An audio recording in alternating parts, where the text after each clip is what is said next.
All right, welcome back, Oklahoma. Next week, state lawmakers return to the Capitol for a special session. It begins Tuesday, October 3rd, and tax cuts at the center of it all. So in studio this morning, Oklahoma Governor Kevin Stitt. Governor Stitt, thanks so much for being here. Absolutely, my pleasure. It's good to be here and talk to Oklahomans. All right, so let's start with this first question. So you call it this special legislative session. Talk to our viewers about what this is all about. Tax cuts, right? Yeah, it's about tax cuts. You know, I believe in smaller government, lower taxes. Now is not the time to keep raising expenses. We need to give that money back to the taxpayers. Sometimes in the Capitol, they lose focus of whose money is it. We shouldn't just find more ways to spend the taxpayer money. And I'm never going to put Oklahomans in a bad situation. We're only talking about, and people try to confuse the issue. Here's our expense level. When we have revenue up here, and I have the largest savings account in state history, $5.4 billion. We need to give some of that back to the taxpayers. And that's all we're saying is we don't want to just keep raising expense levels and put Oklahoma in a bad situation in the future. And I guess the goal here is to get to a zero state income tax. Is that right? That's right. Over time, over the next decade, as we have increased revenue, we're going to modestly grow government, let's say 5% a year, 3% a year. But that's a real question I always ask people. How big should government be? If you think about it, our population's only grown 0.5% a year over the last decade. So it would be reasonable to think, well, government should grow about 0.5% a year. We're serving 0.5% more people. So in other words, government shouldn't grow 10, 20% a year. And that's what I'm trying to say is we need to slow the growth of government, because if we keep raising expenses, then eventually revenue will go down, and then you're going to be in a bad situation. I never want to put Oklahomans in a bad situation. I'm the businessman governor that Oklahomans elected to put a new, fresh set of eyes on state government, and that's what I did. I mean, I took over with billion-dollar budget deficits, zero money in savings. Now we have the largest savings account in state history, and our economy's booming. So let's not just keep growing government. Governor, we talked to Senator Greg Treat a week ago about this special legislative session. He says he agrees, too, that he would like to see Oklahoma eliminate the income tax, but he'd like to see the plan from your office. So if you could talk about what is your plan to, I guess, add these tax cuts? Yeah, well, in my special session, the special session call is just saying, hey, guys, let's look at this and let's cut taxes. Well, that's either 1/4 point, 1/2 point. Last State of the State address, I asked for a 75 basis points cut.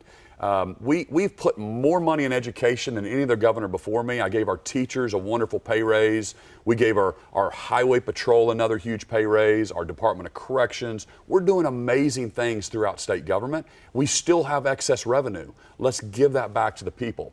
LePac, Representative LePac has a great plan, and it's not estimates, but true numbers. When we have excess revenue over expenses, let's grow government at a modest 5% a year, but that excess money, let's give that back to the taxpayers in the form of a 1/4 point cut. And then if we don't have excess revenue next year, we put a pause on it. And over time, we can put Oklahoma on a path to zero. You've got to remember that we compete against Texas. And if you look at Texas, Florida, Tennessee, those 3 states have a zero income tax. And that's who we have to compete against to draw businesses and to get our economy booming here. So I get to talk to the companies, and I know that putting Oklahoma on a path to zero, we're going to continue to make Oklahoma the most business-friendly state. And Governor, you talked about education just then and being able to provide teachers the highest pay raise they've seen since over years. But, you know, talking about the tax cuts again, where would we see those cuts coming from to certain, departments or programs or anything like that? Should Oklahomans be worried, I guess? Yeah, so that's what you're not understanding what I'm saying. Mm-hmm. Here's the expenses, okay? We spent, let's say, $9 billion last year. Well, if we have $10 billion coming in revenue, what do we do with that extra billion? The $9 billion is still there. We are going to absolutely be able to fund education and our law enforcement, and we'll be able to even grow that. But do we grow it $1 billion? Do I increase spending another 20% next year? Now is not the right time to keep growing expenses. That's the point. So when we have extra revenue, let's give a modest 1/4 point back to the taxpayers. It's not the government's money. It's the taxpayers' money. And we can't just sit up here at the Capitol and figure out new ways to spend that excess revenue. We need to give that back and continue the momentum that we've created in Oklahoma, and all boats are going to rise. When we get our economy booming even further, we've hit the lowest unemployment in state history. We're constantly, I was in Muskogee yesterday recruiting another company here. So when we get our economy going, guess what? That helps roads and bridges, that helps healthcare, that helps our education system. But we also have to make sure that we're business friendly and we're competitive with all the other states around us. Governor, if this doesn't happen, if the state lawmakers, they can't come to an agreement here, is there another pathway to get these tax cuts, or what's your concern at that point? Well, my job as governor, I mean, the legislative body is the ones that write the laws, and the governor gets to, helpfully lead and talk to Oklahomans and tell them what we see. I get to sign or veto or not sign the budget. I didn't sign last year's budget because they spent too much money. The year before, I think I've signed 2 budgets. I've vetoed 2. I've let 1 go into law in my 5 years. I'm just we have to be strategic. There's not an unlimited supply of money.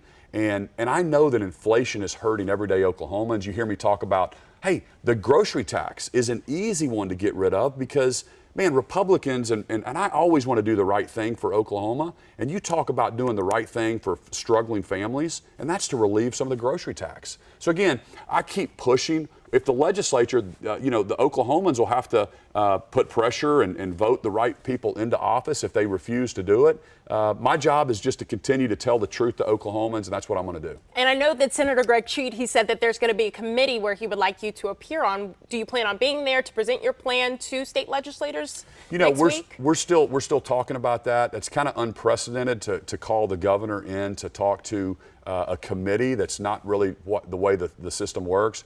I stood up at the State of the State and delivered my address last year. I give the budget to the legislature every single year. And I asked for a 75 basis points cut last year. We did nothing. I called them in for special session last year. The House passed passed a half a point cut and a quarter of a point cut, given the Senate several different options to choose from, and they didn't take that vote up. So we'll see what happens. We're still thinking about it. We want to protect, obviously, the office of the governor, but I want to share with Oklahomans the truth's on our side. Let's not keep growing government above where we're going to put ourselves in a bad situation in a few years. And so that's the whole point, is I would never suggest, remember, never suggest we cut revenue below where our expenses are. We're not going to have to.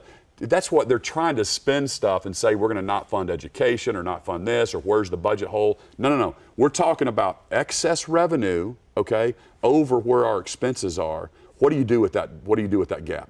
Do you save it? I've already got the largest savings account in state history. Eventually, Oklahomans will be, Gov, how much savings do you need? Mm-hmm. Let's give that back to us, and that's what I'm trying to do.